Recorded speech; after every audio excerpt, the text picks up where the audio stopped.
A while ago, I decided that I wanted to learn how to throw darts. And I've been practicing day after day, but I'm making very little progress. As you can see, my errors are keep going all over. In research, this situation bears resemblance to low reliability. In a research setting, reliability refers to the degree to which the same measures come up with the same type of result.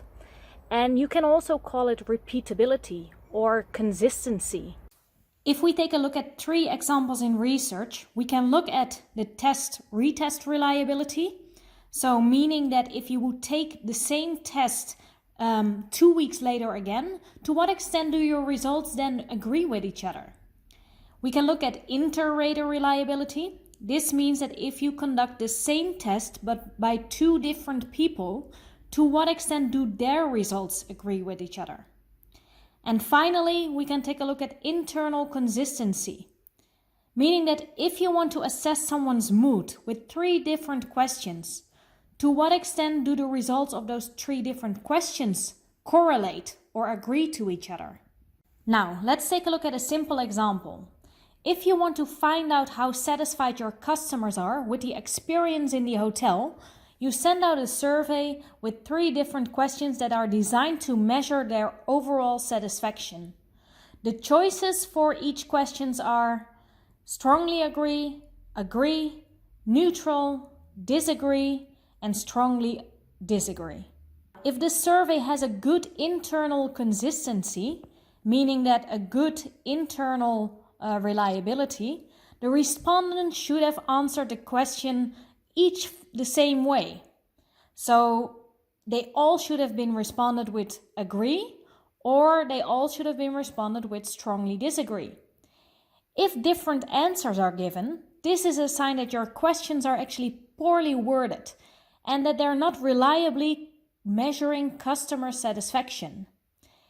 And most researchers prefer to include at least 2 questions that measure the same thing. And the questionnaire above is actually measuring 3 questions. After 5 weeks of practice, it's finally the time I can compete in the VS International Throwing Darts Games. And I'm actually quite confident that I can make it, because my reliability has been quite consistent over time. So let's see how it turns out. So the moment that it's my turn, I throw my arrows and they all hit the same point. Although all of my arrows hit the same point and my reliability was really high, this is still not what I wanted. I forgot here about the validity of my results. And validity refers to the accuracy of your results. It refers to whether you really measure what you intended to measure. Here we can look at the appropriateness of the measures used, the accuracy of your analysis, and the generalizability of the results. Now imagine if I want to know whether eating Kit Kats will increase my body fat, I need to step on a scale that actually measures my body fat.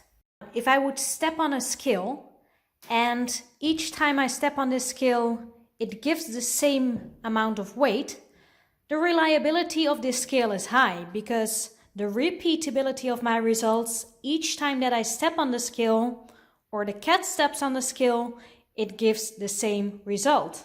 So even though that each time that I stepped on the scale it gave me the same result, meaning that the reliability of my scale is high, it didn't give my body fat percentage, the thing that I wanted to measure. I will now briefly discuss the 2 different types of validity that are important for you to know. We will go through face validity and we will shortly talk about external validity.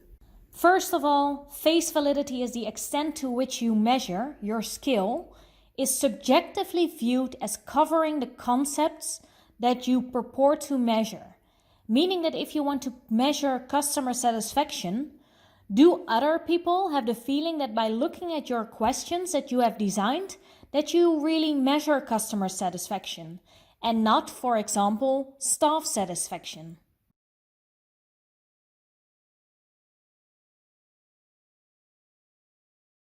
Secondly, external validity refers to the degree to which one can generalize from the data to a larger population or setting, meaning the real world.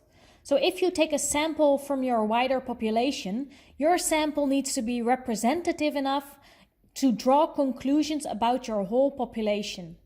So if you would take a random sample of customers, you need to make sure that they are all representative of all the customers in your hotel. And that when they filled out the survey, you can actually say something about all your customers. If you want to know more about how to draw a representative sample, I recommend you taking a look at our short knowledge vlog about sampling. Within this video, we talked about 3 different types of reliability and 2 different types of validity. Make sure not to mix those up. And to be honest, my dart throwing skills haven't improved. And maybe it's because I wasn't wearing one of those dragon shirts.